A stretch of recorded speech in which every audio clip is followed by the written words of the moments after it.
Stories of Vision Loss. This episode features Nazanin. You don't need to be perfectly sighted to use a children's book to tell stories. They don't care. They just care that you're spending time with them and you're engaging them in a story. Thanks so much. Okay, so my name is Nazanin Haydarian. Most people call me Naz. I'm 35 years old and I'm from Texas, born and raised and still here. Started out in Dallas and then moved to El Paso where I grew up, and then Austin where I met Charlotte, and then went to graduate school, met my husband, and then we got married in October 2018. Then we got jobs down in Edinburgh, Texas. What do you do in Edinburgh?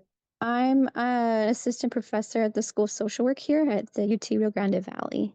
And I guess I can talk a little bit about my research. Most of my work is research. I teach and I do research, and then less interesting things like the administrative side of being a faculty member and like designing the curriculum and all that stuff. But my research focuses on health disparities and health equity faced by the disability community, and my work primarily focuses on the blind community. I started this line of work in like 2016, really. You said you study health disparities and health equity. Describe that a little bit more for the layman, for a person who doesn't understand what that means. Sure. There's a lot of health conditions and things that blind people just experience at a higher prevalence than non-disabled people or non-blind people. And that's kind of where the story ended, I guess. So we haven't really gone in, and for the general population and for other minoritized populations, we see sort of more precision.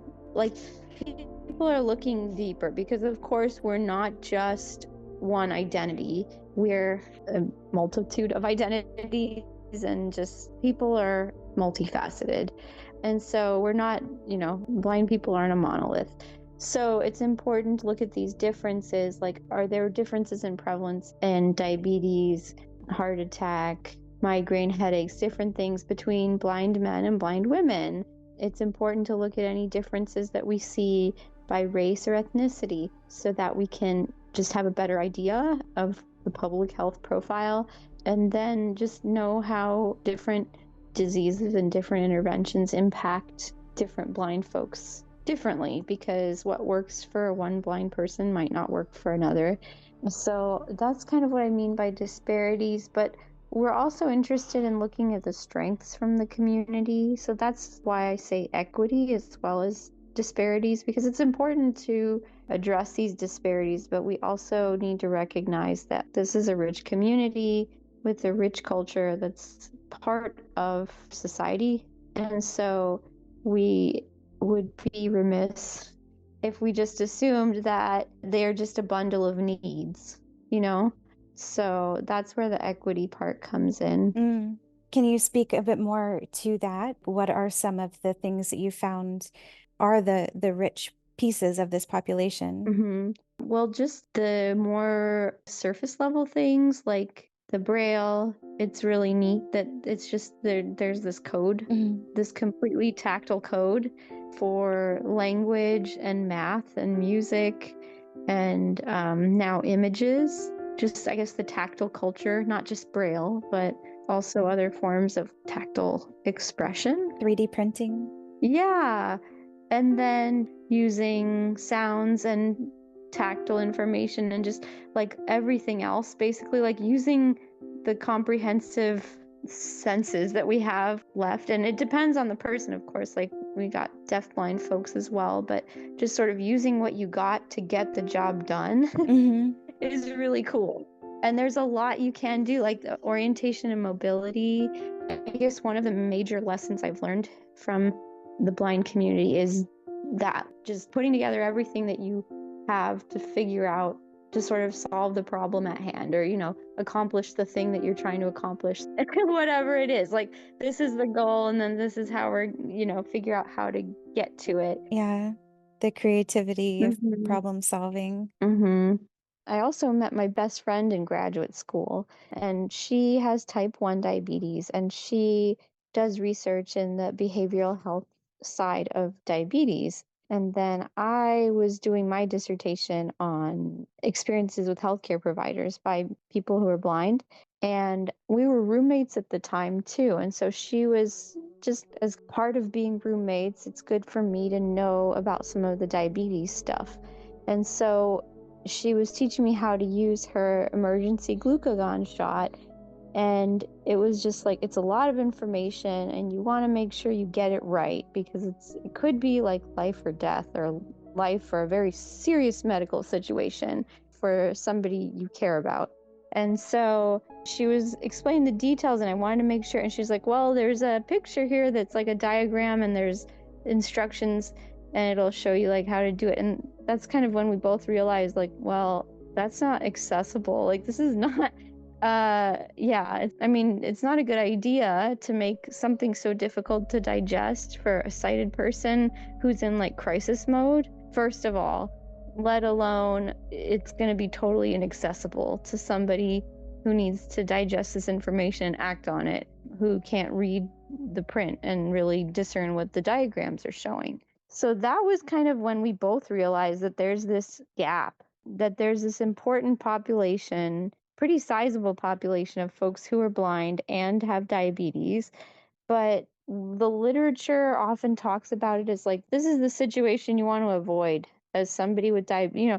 If diabetes causes blindness and you just it's sort of seen as like an end stage, like at the end of the road, I guess, if you will. Mhm. But you got to live your life. Mhm. Like as a person, you just like you need to sort of move on, and folks are really resilient. And then we know folks like our friend Lisa Golden, who's just phenomenal, like just Mm. a gem of a person in this area. Yeah. But for a lot of people, like there's just not a whole lot of work out there because there a lot of what existed was kind of like, well, we want to prevent the vision loss. We want to prevent the diabetes. It's like, okay, that's great and it's really important, but also sometimes it's just not preventable. This the nature of the chronic disease. It's not like a input one thing and then output another. It's a chronic disease and sometimes people can manage it, but then they get complications anyway.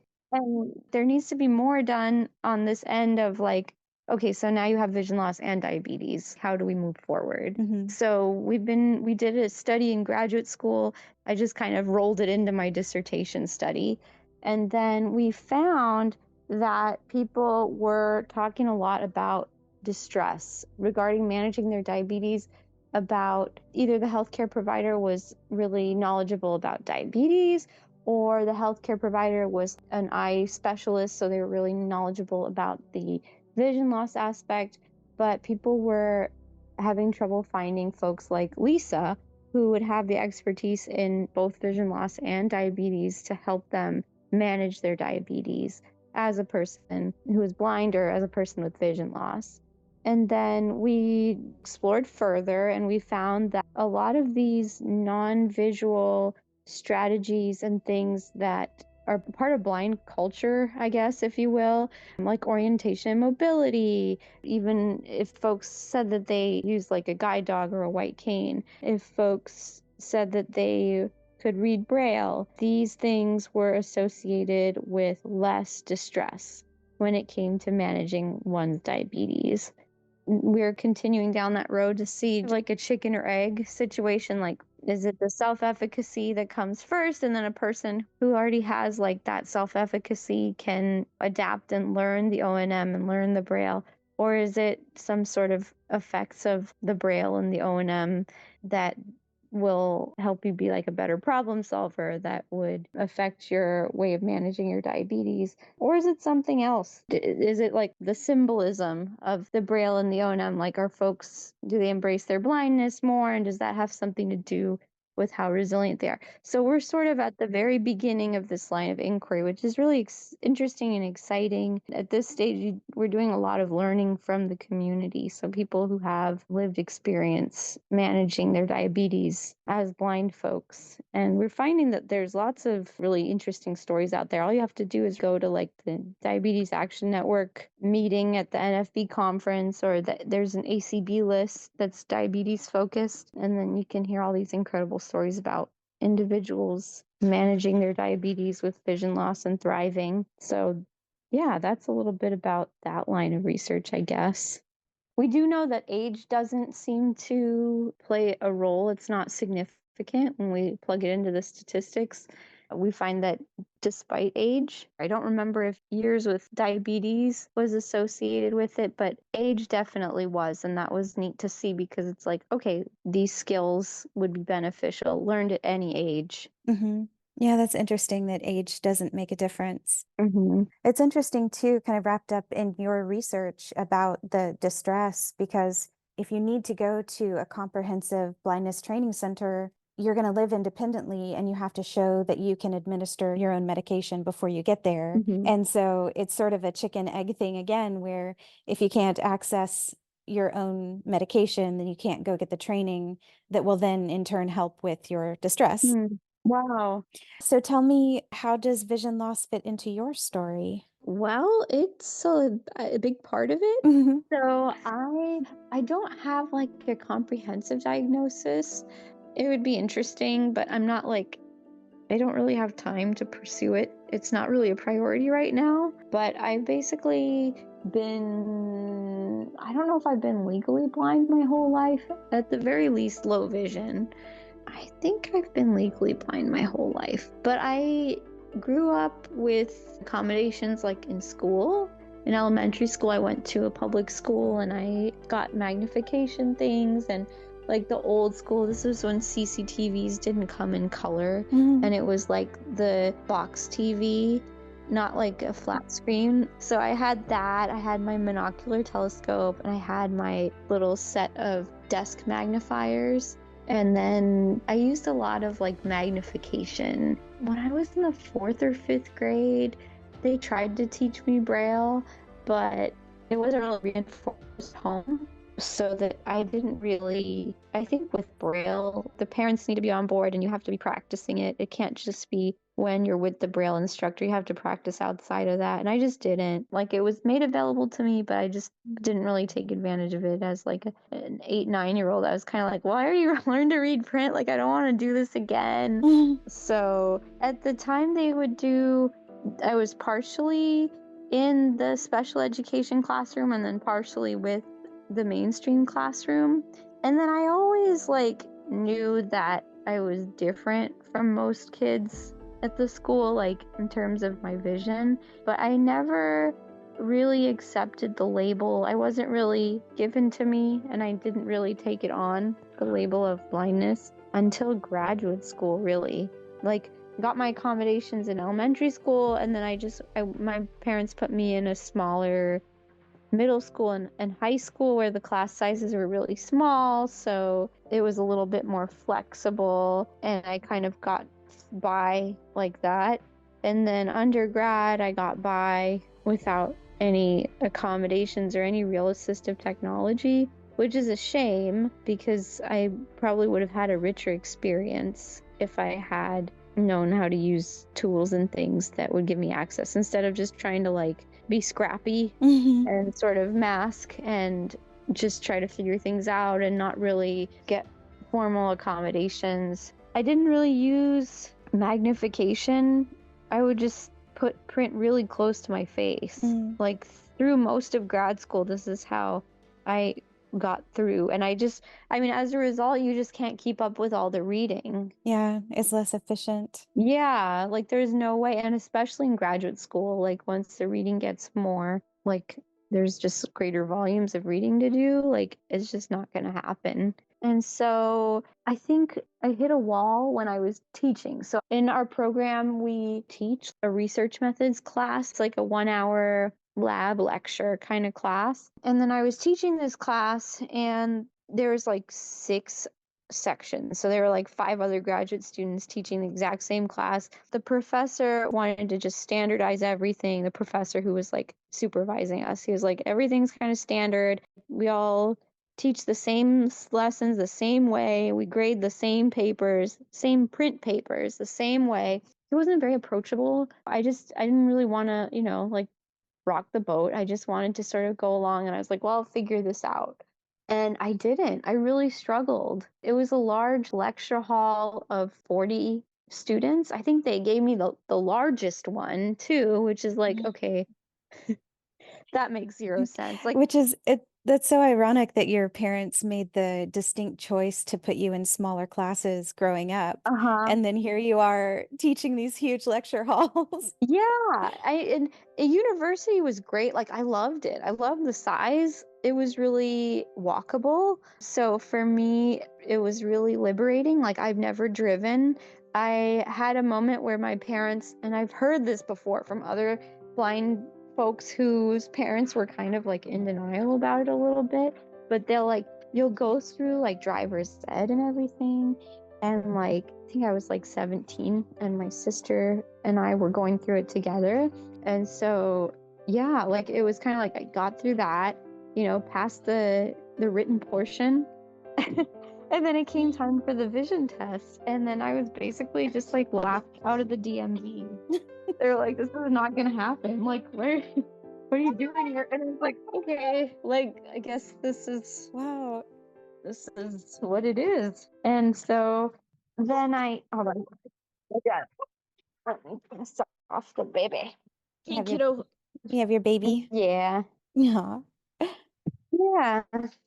So yeah, it was really like when you're 15 and in Texas, it's really car dependent here. Hmm. And so when you're like 15, 16, and then all your friends are like getting their driver's licenses and finally getting a little bit of some car dependent independence, Hmm. and then you're just kind of left behind and you're like, well, I'm still getting rides from my parents. And so university was really liberating in that regard, because it's like here's this mini community and it's walkable, and then there's just like all this really interesting, just a very stimulating environment. Like there's art museums, and just there's all the music studio stuff and so much stuff Yeah. to learn about and to explore. That's accessible to you. Yeah, yeah. Yeah.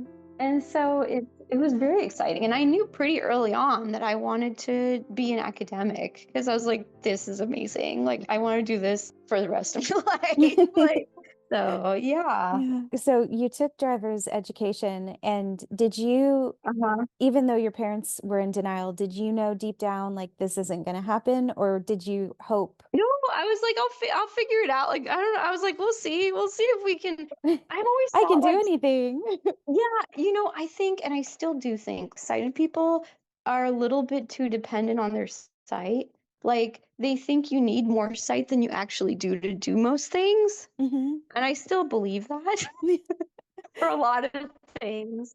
And, if the automobile was designed differently from the beginning, we might have been in a different place right now. Like, Yeah. we might have had these vehicles that would use, a broader range of sensory abilities, I guess. Like, who knows what it would look like if it was invented by a blind person. Hmm. Yeah, no, I guess I've just kind of had that approach. Like, I don't know, like we'll see how much vision you actually need to drive, because I don't know, sighted people have been telling me you can't do stuff, and I'll figure out how to do stuff all my life. So this might be another one of those things. Yeah. Do you have any other examples of that? I would love to hear your stories. I don't know. I think reading is another, just like reading or just telling a story from a book. Like I found with my children, that was one thing I was like, man, when I have kids, like I have to read to them, and I don't really know Braille well enough to read to them. I do a lot of my reading with screen readers or magnification, but you can't do that with like a physical book. Hmm. And so, I mean, you don't need to be perfectly sighted to use a children's book to tell stories. Yeah, like, and they don't care. They just care that you're spending time with them and you're engaging them in a story. And so, like, that's, I guess, another thing. It's like you don't have to read all the words to like read a book with a kid. Like, it helps to like help them learn words and like what they mean.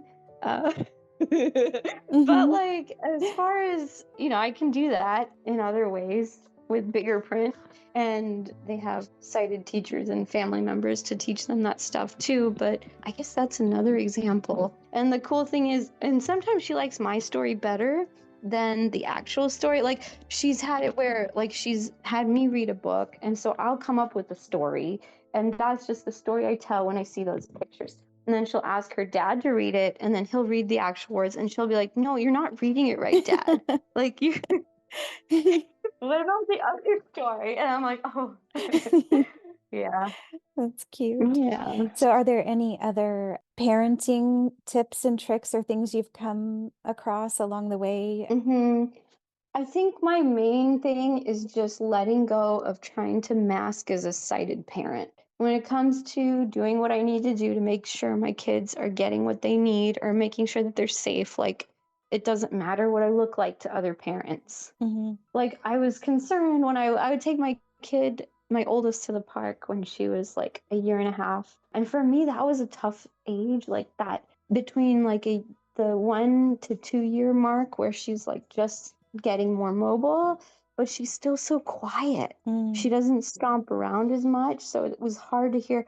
And so I'd put bells on her, but sometimes I'd forget, or sometimes the bells weren't loud enough if it was like in a noisy library or on a noisy playground. And so I felt most comfortable being pretty close to her, like where I could see her and hear her specifically. And at first I was kind of like, wow, like, what are the other parents gonna think I'm like a helicopter mom?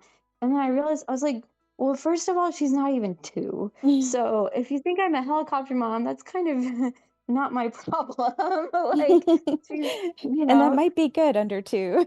yeah, exactly. It's like, well, this is appropriate. Like, Mhm. I saw other parents kind of sticking close to their small children. And then I was like, well, I guess like it's not a big, as she got a little older, I just stay as close as I need to know where she's at and what she's up to. But yeah, I don't know.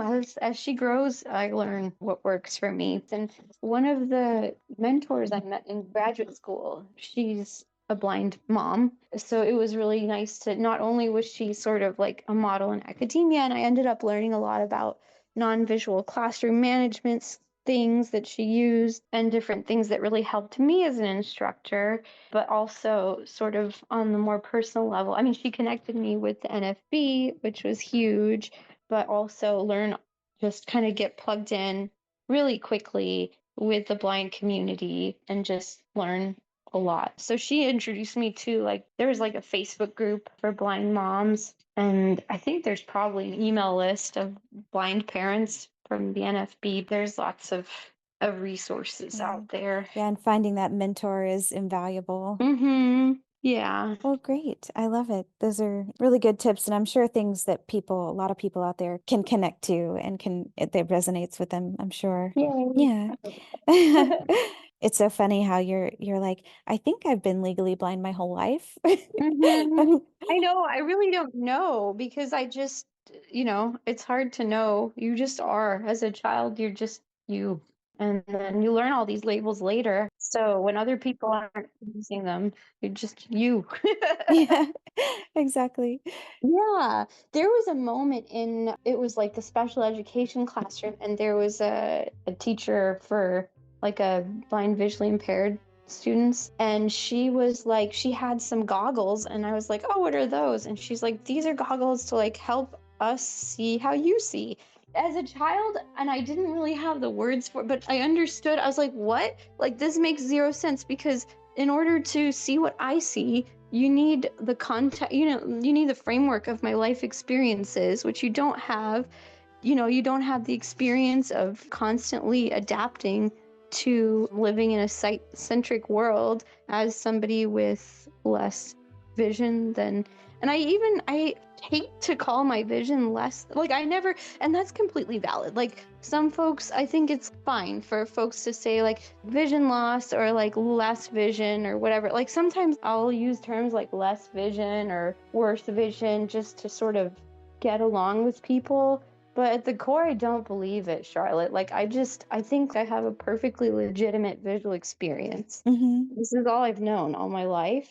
And, like, again, this is just me. This is not every blind person with usable vision, but I have vision, I like it, and I use it. And that's why I wanted to capture all these individual stories because everyone is so different. And I Hmm. know there are a lot of people out there who can relate in some ways and not others. And it's really Hmm. helpful just to see each person's individual experience. And even if someone has a similar lived experience, they may have a different perspective on it. Yeah, for sure. So thank you. Thank you for sharing yours. And Yeah. yeah. Is there anything else that you want to share or say for anybody out there who might need some encouragement? I don't know. I guess like do what you want, figure out how to do it and do what you want because like life is short and you don't live somebody else's idea of what your life should be. Yeah. Yeah, figure out what it is and then meet people like Charlotte who can help you do it. Like I want to say, okay, so my most recent hobby, I guess, or venture learning thingy is riding a bike again. Like I did this and we talked a little bit about this. Hmm. And so like I did a little bit of bike riding as a child and not much in my adult life. And so the city I live in right now is really car centric, just like really, really car centric. And transit does not come out here, and I can't walk places because it's stuff is like 2 miles away, the closest anything. We live in like suburban, like it's just houses.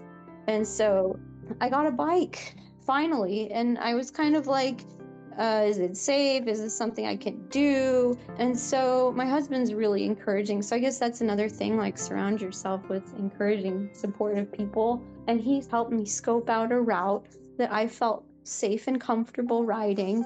We did some research together. We picked a bike, and I asked him, I was like, hey, like, if I got a bike, would you be interested too? Because it would help me justify getting a bike if we would both use this. It would be beneficial for both of us. It would be exercise for both of us. And he was like, yeah, let's look. And we did some research. We found a bike. He ran the routes and he videoed them and he mapped them for me.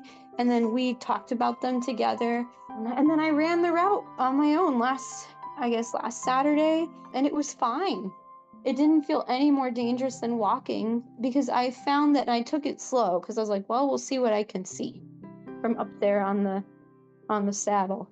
And so I felt comfortable. I could see pedestrians or hear them coming up with enough lead time to brake or maneuver. And then I was away from traffic. I don't ride in the road. And so I felt comfortable. So you're riding primarily on sidewalks. Yeah.